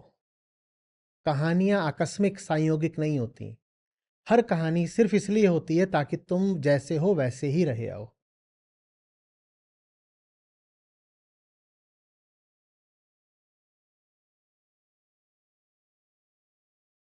अभी सुन रहे हो तो हास्यास्पद लग रहा है, पर होता नहीं है। लोगों की कहानियां सुनो, तुम कहोगे पर ये अपनी कहानी में कैसे यकीन रख सकता है, पर उसको है। ये चचा के बाल गायब हैं, नहीं गायब नहीं हुए हैं, ये इन्होंने हटाए हैं, उसको वो सोलर रिफ्लेक्टर बना रहे हैं ताकि एक दिन वहां से तगड़ी सोलर बीम मारें और मुझे खत्म कर दें। हंस रहे हो अभी? ऐसी ही हम सबकी कहानियां हैं, मेरी, आपकी, सबकी। दूसरे की कहानी सुनते हो तो दिख जाता है कि अरे कैसी एब्सर्ड कहानी है। कहानी माने ही एब्सर्डिटी। क्या एब्सर्ड है उसमें? तुमने बनाई है, पर स्वांग ऐसा करते हो जैसे तथ्यात्मक है। ये सब लोग ना कुछ लिख रहे हैं, मैं बोल रहा हूं तो क्यों लिख रहे हैं? ताकि अब ये बाहर जाएंगे और मीडिया को बता देंगे कि यहां कैसी गंदी गंदी बातें हो रही थी। मैं अगर डरा हुआ आदमी हूं तो जो कुछ भी हो रहा है वो मेरी कहानी में फिट हो जाएगा। मैं जैसा भी आदमी हूं, मैं ईर्ष्यालु हो सकता हूं, मैं डरा हुआ हो सकता हूं, मेरा कोई भी नजरिया हो सकता है मेरे प्रति। जो भी मेरा नजरिया है, उस नजरिए को जायज ठहराने के लिए जो कुछ भी हो रहा है मैं उसकी कहानी बना लूंगा। हर चीज की कहानी बन जाएगी। कोई चीज ऐसी नहीं है जिसकी कहानी नहीं बन सकती। हर घटना मेरी कहानी में आकर के फिट हो जाएगी।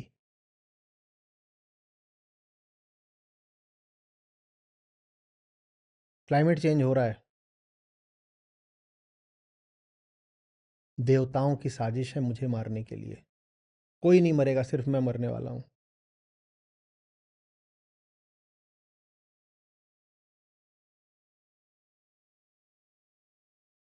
इसलिए अहंकारी को समझाना बहुत मुश्किल होता है। आप समझाने के लिए उसे फैक्ट्स ही तो दोगे ना। वो आप जो भी फैक्ट दोगे उसको अपनी कहानी में शामिल कर लेगा। वो आपके फैक्ट को ठुकराएगा भी नहीं, उसको लेके अपनी कहानी में डाल देगा। अब लो,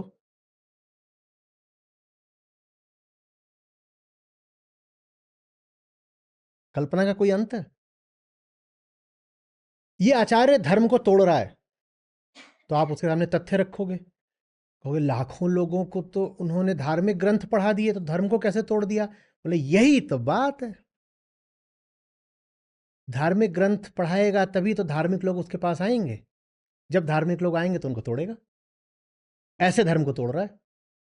अहंकार और कल्पना साथ चलते हैं, और अहंकारी को तथ्यों से समझाना बहुत मुश्किल है, क्योंकि आप तथ्य दोगे वो उस तथ्य को कहेगा यही तो। वो गीता पढ़ाई इसीलिए रहा है ताकि हिंदू लोग आए और फिर हिंदुओं को उनके धर्म से काट दे। आप कोई भी तथ्य दोगे वो उस तथ्य को अपनी कहानी का हिस्सा बना लेगा।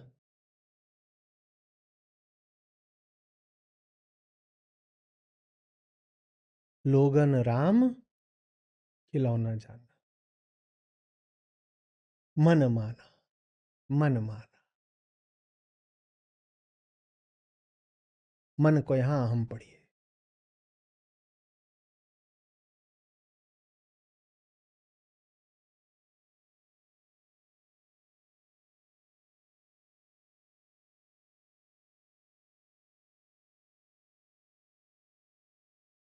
दो धर्म होते हैं ना, एक वास्तविक धर्म और एक लोक धर्म। वैसे ही दो आराध्य भी होते हैं। एक वो आराध्य जिनके बूते से हम हैं, जिनसे हम हैं, और दूसरे वो आराध्य जो हमसे हैं। लोक धर्म में वो आराध्य चलते हैं जो हमसे हैं। वास्तविक धर्म में वो आराध्य होते हैं जिनसे हम हैं। जमीन आसमान का अंतर है। ये कह के कि हम भी धार्मिक तुम भी धार्मिक, फंस मत जाइएगा। ये दो प्रकार की धार्मिकताएं अगल बगल की नहीं है, ये एक दूसरे की परम विपरीत है। चलो,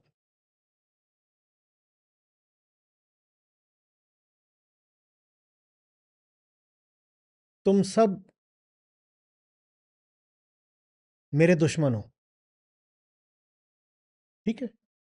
यही मेरा मूल वक्तव्य है, यही मेरी अहंता का आधार है। तुम सब मेरे और दुश्मन बना करके अहंकार को बहुत मजा मिलता है, क्योंकि दुश्मन बन जाते हैं तो मैं, अब कहेगा ना, मैं खतरे में हूं, मैं खतरे में हूं, ये चार हैं शब्द, इसमें पहला और आखिरी क्या है? दुश्मन बनाना इसलिए बहुत जरूरी होता है, मैं खतरे में हूं, इससे ये तो साबित हुआ ना कि मैं हूं।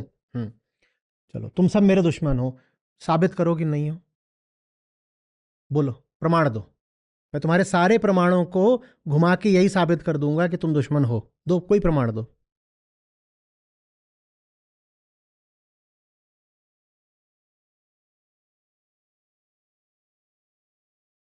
अरे आचार्य जी, हम आपके दुश्मन कैसे हो सकते हैं? हम इतनी दूर रुद्रपुर से आए हैं, इतनी बड़ी है दुश्मनी कि मुझे मारने के लिए रुद्रपुर से यहां तक आ गए। सोचो, कोई छोटी मोटी भी दुश्मनी नहीं है, इतनी जबरदस्त दुश्मनी है कि वहां से यहां तक चले आए मुझे मारने के लिए। और दो प्रमाण, तुम जो भी प्रमाण दोगे वही घूम करके मेरी कहानी में फिट हो जाएगा। मेरी कहानी यह है कि तुम मेरे दुश्मन हो। अब तुम कोई भी प्रमाण दे के साबित नहीं कर पाओगे कि तुम मेरे दुश्मन नहीं हो। दो प्रमाण, दो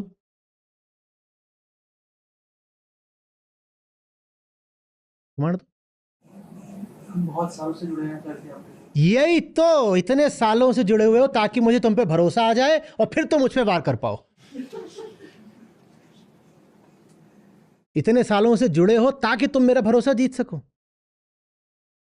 यही तो दुष्ट की चाल होती है, पहले वो तुम्हें अपना बनाता है और फिर तुमको मार डालता है। इतने सालों तक ये घुसे ही हुए हैं यहां पे मेरा भरोसा जीतने को, अब मारेंगे मुझे ये। और बताओ, आपकी बातें बहुत लॉजिकल होती है। यही तो तुम्हें तकलीफ है मुझसे। मैं तो हूं ही लॉजिकल, लेकिन तुम तो इलॉजिकल हो ना, इसीलिए तुम्हें मुझसे तकलीफ है, इसीलिए तो तुम मारने आई हो मुझे। तो कोई भी बात बोलो, तुम मुझे डिगा ही नहीं पाओगे। जो आदमी अब कल्पनाओं में जीने लग गया, उसे आप कोई भी फैक्ट बताओगे, वो फैक्ट कल्पनाओं द्वारा कोऑप्ट कर लिया जाएगा। कल्पना फैक्ट को ठुकराएगी भी नहीं, कल्पना फैक्ट को खा के और मोटी और हष्टपुष्ट हो जाएगी। तीन बातें थी यहां पे, मैंने किसी बात को ठुकराया? इन्होंने कहा हम रुद्रपुर से आए हैं, मैंने कहा वही तो, दुश्मनी इतनी गहरी है कि तुम अमेरिका से भी आके मारोगे मुझे। उन्होंने कहा मैं इतने सालों से आपके साथ हूं, मैंने कहा वही तो, इतने सालों से यहां पे हो ताकि अंदर के आदमी बन जाओ, फिर एक दिन रात में आओगे मेरा गला दबाओगे। उन्होंने कहा आपकी बातें लॉजिकल है, मैंने कहा वही तो, मैंने ये थोड़ी कहा कि, मैंने कहा हाँ लॉजिकल है, पर तुम इलॉजिकल हो ना, तभी तुम्हें मुझसे नफरत है। अहंकार फैक्ट का विरोध भी नहीं करता, वो फैक्ट को खा जाता है, कोऑप्ट कर लेता है।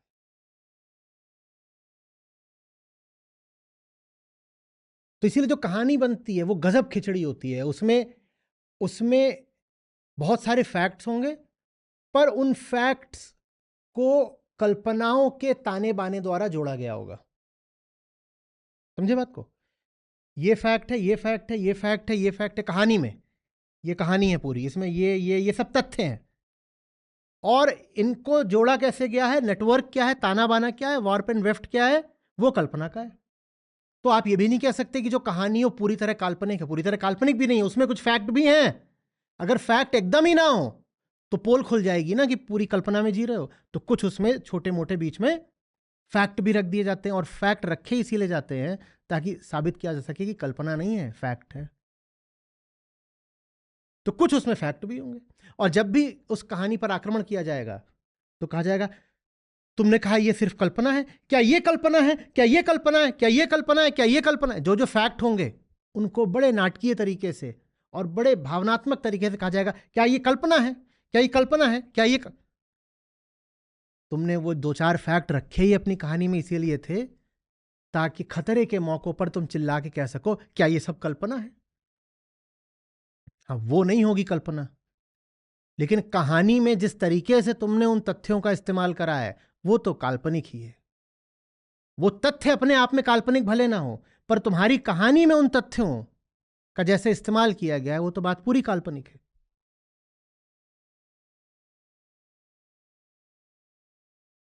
प्यारी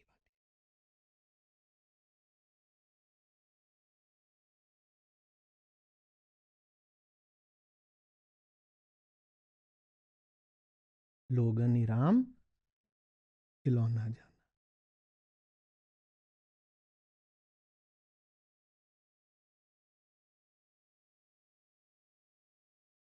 सोचिए कैसी हो जिंदगी अगर आपके पास कहानियां ना हो।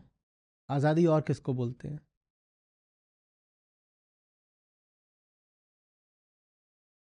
आपके ऊपर कोई और बहुत बड़े वजन थोड़े ही हैं, कहानियां ही वजन है।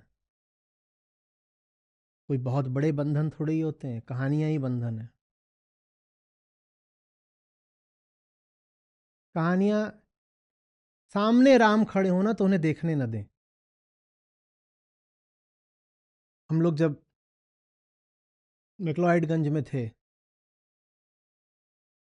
तो वहीं पर एक चौराहा था, वहाँ बुक स्टॉल लगा हुआ था हमारा। देवेश जी गिटार बजा रहे थे, कुछ चल रहा था, मैं देख रहा था थोड़ा दूर खड़े होके। वहीं मैंने कुछ देखा और मैंने वहाँ पर फिर ट्वीट करी थी खड़े खड़े। उन दोनों में करता था कि कुछ दिखता था तो मैं उसमें मैंने कुछ ऐसे लिखा था कि अगर किसी धर्म के अवतार या पैगंबर या तीर्थंकर या बुद्धों की भी बड़ी श्रृंखला रही है। गौतम बुद्ध तो एक थे, शाक्य मुनि बुद्ध, और न बुद्धों की भी एक। तो अगर आज अवतरित हो जाएं वो सब, उनमें से कोई आज अवतरित हो जाए तो उन्हें सबसे कम कौन पहचानेगा? फिर मैंने आगे लिखा सबसे मुश्किल से कौन पहचानेगा? फिर मैंने आगे लिखा सबसे ज्यादा विरोध उनका कौन करेगा?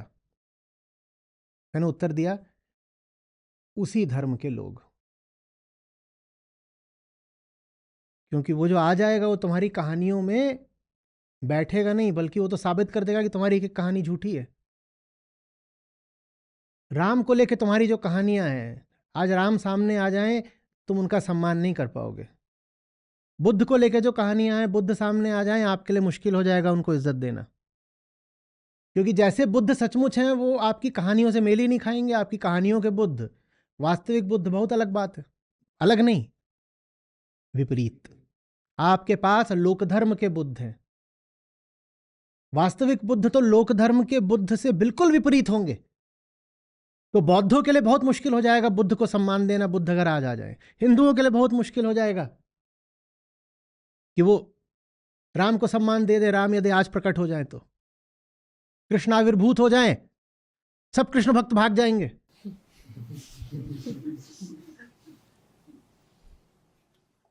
और अब्राहमिक धारा के पैगंबर आ जाएं, मूसा, ईसा, मोहम्मद, तो उनके अनुयायी सब भाग जाएंगे।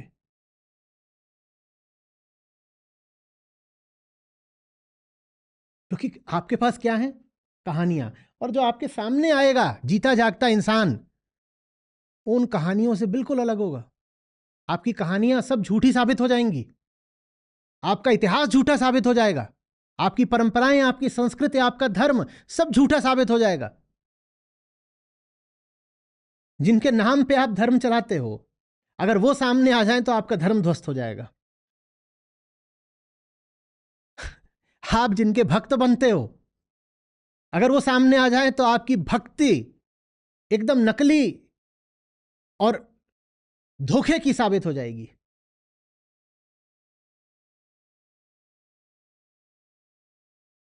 सचमुच ऐसा होगा, बहुत चिढ़ मचेगी। मैं अपने आप को राम भक्त बोलूं और मैंने राम के नाम पे न जाने क्या क्या करामातें रच रखी हैं, और तभी वास्तविक राम सामने आ जाए। वही राम जो निर्गुण का सगुण अवतार है, ऐसे राम सामने आ जाएं, ये राम मुझे फूटी आंख नहीं सुहाएंगे।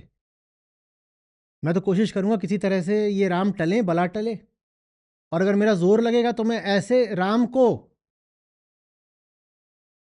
घातक चोट भी पहुंचाना चाहूंगा कि तुम हटो यहां से, क्योंकि तुम आ गए हो तो मेरा पूरा संसार ध्वस्त हो रहा है। मेरा पूरा संसार किसके इर्द गिर्द रचा हुआ था? नकली राम के इर्द गिर्द। असली राम आ गए हैं, मेरा पूरा संसार ध्वस्त हो रहा है। तो चला आ रहा था बहुत पहले से, बिब्लिकल बात थी, God made man in his image. एक विचारक को बहुत दौड़ाया गया, बड़ी मुश्किल से उसकी जान बची, क्योंकि उसने बोल दिया था man made God in his image.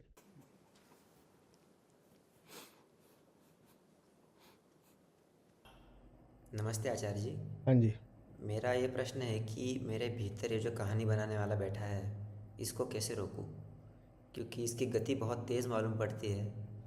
ये अपने आप ही कहानियाँ बनाते चलता है आगे। कृपया मार्गदर्शन करें। उसको रोका नहीं जाता, उसकी सारी करतूत को कहानी मान लिया जाता है। ठीक वैसे जैसे स्लॉटर हाउस से जो कुछ भी बाहर आ रहा होगा उस पर आप वीगन का ठप्पा थोड़ी लगा दोगे। अगर स्लॉटर हाउस से बाहर आ रहा है तो फर्क नहीं पड़ता वो क्या है, बैक, हाइंड लिम्स, नेक, ऑफल, बहुत कुछ हो सकता है। लेकिन जो भी होगा शाकाहारी तो नहीं होगा ना। तो वैसे ही अहंकार से जो कुछ आ रहा है उसके भांति भांति के विविध प्रकार के नाम हो सकते हैं, लेकिन जो कुछ भी होगा तथ्यात्मक नहीं होगा, काल्पनिक ही होगा, कहानी ही होगा। उसको रोकना नहीं है, बस जान लेना है कि किससे आया है। प्रश्न करने वाले ने कर्म के तल पर फिर कर दिया प्रश्न। इतना समझाता हूं लेकिन आप वही गलती बार बार दोहराते हो। कर्म को कैसे रोकें, कर्म को कैसे रोकें? कर्म को क्या रोकोगे? ये देखो कर्म का कर्ता कौन है, कल्पनाओं का कल्पनाकार कौन है? कौन है? कल्पनाकार का नाम है अहंकार। तो उससे जो कुछ भी आ रहा है ये नहीं सोचना है कि रोकना क्या है। वो रुकेगा कभी? बंदर है, बंदर रुकेगा? बंदर रुकेगा? हाँ, बंदर कुछ भी आपको लिख करके दे दे तो उसको गंभीरता से नहीं लेना है। आपने एक बंदर पाला हुआ है और आप पढ़े लिखे आदमी हैं, आपके घर में चलता है, कॉपी पेन बहुत रखे हैं, स्लेट रखी हुई है, खड़िया रखी हुई है, कंप्यूटर का कीपैड रखा हुआ है। और बंदर भी घर में यही करता रहता है, कभी पेन उठा के कुछ गोद दिया, कभी खड़िया से स्लेट पे कुछ कर दिया, कभी दीवार पे कुछ कर रहा है, कभी जाके कीबोर्ड पे मार दिया। तो आप ये थोड़ी कहोगे कि हम कैसे पता करें कि बंदर ने जो किया वो ठीक है कि नहीं। दूसरा सवाल, कैसे रोकें इस बंदर को? नहीं रोक सकते, न पता करने को जरूरत है। बस ये देख लो कि जो किया बंदर ने किया, बंदर ने किया तो गंभीरता से नहीं लेना है। अगर कहानी है और अपनी है तो गंभीरता से नहीं लेना है। 100 बार बोला है, जो भी तुझ तुम्हारा है उसे हल्के में लो ना। कल क्या बोला था? अपने सिर्फ उस हिस्से को इज्जत देना जो तुमसे बहुत दूर का हो। तुम्हें अगर गरिमा की परिभाषा चाहिए तो गरिमा की परिभाषा ये है कि हम अपने आप को इज्जत बिल्कुल नहीं देते, हम अपने बस उस हिस्से को इज्जत देते हैं जो हमसे बहुत दूर का है। जो कुछ भी अपना है उसको हल्के में लो। मैं कौन? मैं झुन्नू। और झुन्नू ने कुछ बनाया? कुछ नहीं आता झुन्नू को। झुन्नू दलिया बनाएगा तो कैसी बनाएगा? घटिया बनाएगा। झुन्नू कहानी बनाएगा, घटिया बनाएगा। झुन्नू तरकारी बनाए, घटिया बनाएगा। झुन्नू घर बनाए, घटिया बनाएगा। तो ये क्या पूछ रहे हो कि कैसे पता करें, या ये क्या पूछ रहे हो कि कैसे रोकें झुन्नू को? नहीं रुक सकता। बंदर रुक सकता है? नहीं रुक सकता। बस ये देख लो कि बनाने वाला कौन है। ये मत देखो कि क्या बनाया गया, ये भी मत चाहो कि कुछ ना बनाया जाए। वो घर बनाएगा तो घर घटिया होगा, और पूड़ी तरकारी कद्दू बनाएगा तो वो भी घटिया होगा। बहाना बनाएगा तो बहाना भी घटिया होगा। वो जो कुछ बनाएगा सब घटिया होगा। ये देख लो किसने बनाया। झुन्नू ने बनाया तो सब घटिया ही होगा। अब बंदर आ गया तुम्हारे पास और बोल रहा है कि मैंने एकांकी नाटक लिखा है, तो क्या करोगे? 2 घंटे तक बैठ करके उसका मूल्यांकन करोगे? कुछ नहीं करो। बोलो तू तू 2-3 और लिख ले, चल शाबाश, और ये केला और ले जा। बंदर ने नाटक लिखा है तो बंदर ही जैसा होगा। इतना क्या परेशान होना। परेशान इसलिए होते हो, कहीं ना कहीं उम्मीद बाकी है कि बंदर भी कभी ना कभी तो कुछ अच्छा करके दिखा देगा ना। कृष्ण कितना भी बोल दें, निराशी निर्मम हो ही नहीं पा रहे। आशा से टंगे हुए हो कि है तो बंदर, पर क्या पता कभी कुछ अच्छा ही कर दे, तो खोजते रहते हो कभी कुछ अच्छा हो ही जाए, क्या पता। कुछ नहीं होता, निराश हो जाओ। बंदर जो करेगा बर्बाद ही करेगा, बहुत सोचने की उसमें जरूरत नहीं है। नहीं, पर ऐसा थोड़ी है। देखिए आचार्य जी, आपकी 90% बातें ठीक होती हैं, 10% गलत होती हैं, और हमारी 90% जिंदगी खराब है, लेकिन 10% अच्छी भी है। ये जो तुम 10% बचा के रखते हो ना, यही नरक है तुम्हारा। अरे मान ही लो आचार्य जी महान है, 100% सही बोलते हैं। इसी में तो तुम बचे हुए हो। कोई 90 में बचा है, कोई 99 में बचा है, तुम भी तो 99 के फेर में हो। कि आचार्य जी वैसे तो 99% बातें सब सही बोलते हैं, पर 1% गलत बोलते हैं। और 1% कौन सी गलत बोलते हैं? जो बातें तुम्हें चुभ गई वो गलत है। जो बातें बिल्कुल सीधे सीधे तुम पर आघात कर रही हो गलत है। 99% ठीक बोलते, बहुत हम सम्मान करते हैं, ऐसा थोड़ी है। कोई ये ना सोचे कि हम धोखेबाज है, कृतघ्न है, कि हमें निष्ठा की कोई कमी है। 99 छोटी बात होती है, 99 माने शून्य। उस 1% में तुम अपने आप को बचा ले गए। निराश हो जाओ, 1% भी अपने लिए मत छोड़ो। नहीं ऐसे मतलब तो मोनोपोली हो जाएगी, ऐसा थोड़ी होता है। लोकतंत्र है, 99 आपका तो एक तो हमारा होगा। नहीं, और जैसे बोलो नहीं भाग गया। इत्तू सा तो छोड़ दो। ये जो इत्तू सा है ना, यही बर्बाद कर रहा है तुम्हें। क्यों नहीं निराश हो जाते? क्यों थोड़ा सा अपने आप को बचा के रखना चाहते हो? एक तो हम इतने संतोषी हैं आचार्य जी, पूरा तो सब कुछ तो आपको दे दिया, थोड़ा सा तो हमें छोड़ दीजिए, थोड़ा सा। हाँ। हमेशा आपसे सच बोलते हैं, बस आज ही रात तो डिनर करने निकल गए झूठ बोल के, चोरी करके। थोड़ा सा तो छोड़ दीजिए। वे मरने के लिए कितने डिनर करने पड़ते हैं? एक डिनर काफी होता है। जहर कितनी बार खाना पड़ता है? एक बार काफी होता है। और तुम कह रहे हो 99 बार तो शुद्ध सात्विक ही खाया था, एक ही बार तो जहर खाया, छोड़ दो ना। बड़ी से बड़ी गलती जिंदगी में एक ही बार करनी पड़ती है। 99 बार मेरी सुन ली, एक बार नहीं सुनी, जिंदगी भर भुगतो।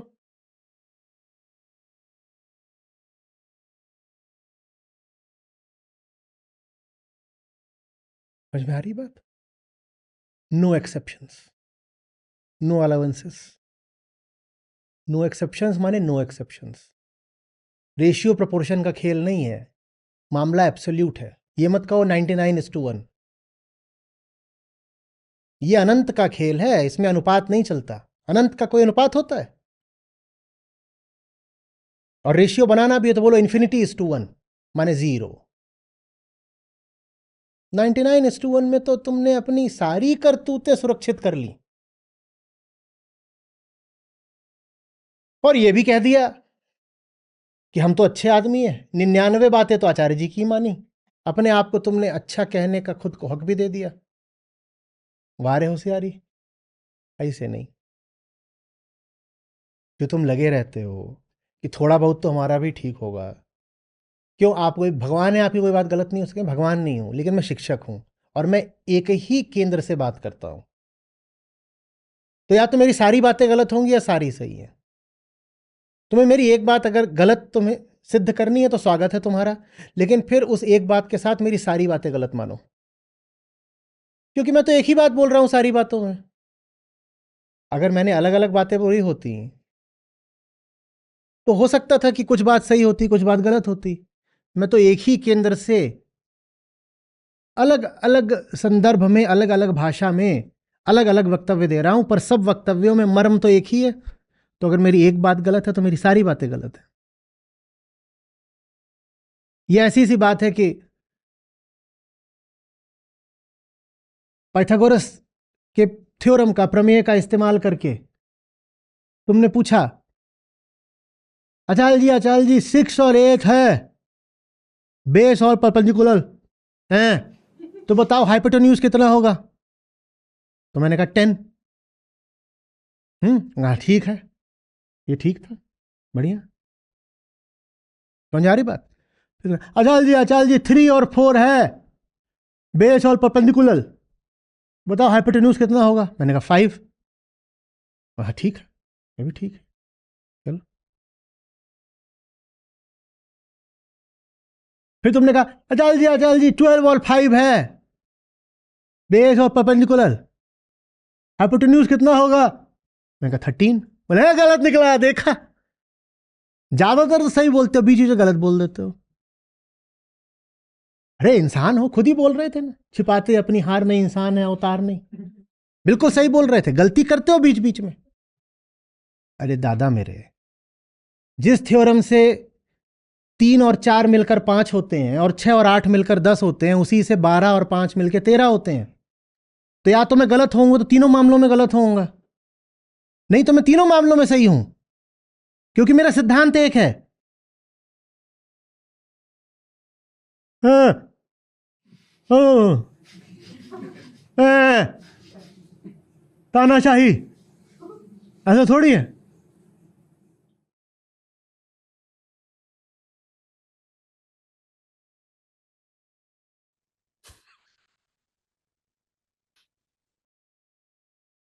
और क्यों गलत है? 12 और 5 के त्रिभुज में हाइपोटेन्यूज 13 क्यों नहीं हो सकती? क्योंकि जिस पे दिल आ गया है वो बोलती है 13.5। अब अगर 13 है तो वो गलत निकली, वो गलत निकली, तो फिर तो स्वार्थ पे चोट पड़ेगी, तो ये आचार्य ही गलत होगा। गौर से देखना, जहां जहां तुम्हें मैं गलत लगता हूं, क्या वहां वहां तुम्हारे स्वार्थ में बाधा नहीं पड़ रही है? इसीलिए तो गलत लगता हूं मैं।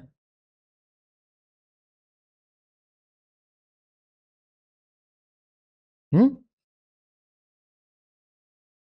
तुम वहां पे वादा कर आए हो, तुम दिन को कहो रात तो हम रात कहेंगे। तुम उसके पास लेके गए थे कि 12 और 5 हैं, बेस और परपेंडिकुलर, तो हाइपोटेन्यूज कितना? वो बोल गई 13.5। अभी आचार्य सब गड़बड़ कर रहा है। यहां मान लिया 13 है, उसके सामने बोल दिया 13 है, तो फिर ना 13 ना मेरा, चिड़िया रैन बसेरा, सब नष्ट हो जाएगा। वो तो साथ है ही इसी शर्त पे कि दिन को कहो रात तो हम रात कहेंगे। समझ में आ रही है बात? जहां से सही बात आनी है वहां से सही ही बात आएगी, जहां से गलत बात आनी है वहां से अगर सही बात भी आ रही है तो वो भी गलत होगी।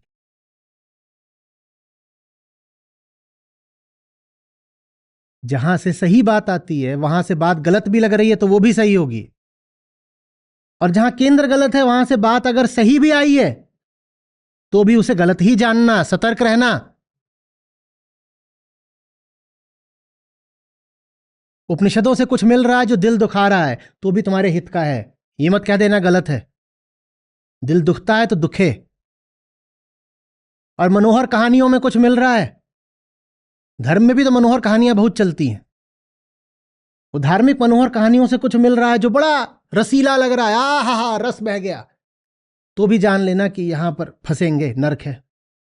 केंद्र ही गलत है, कहानी का केंद्र है। उपनिषद दुख भी दें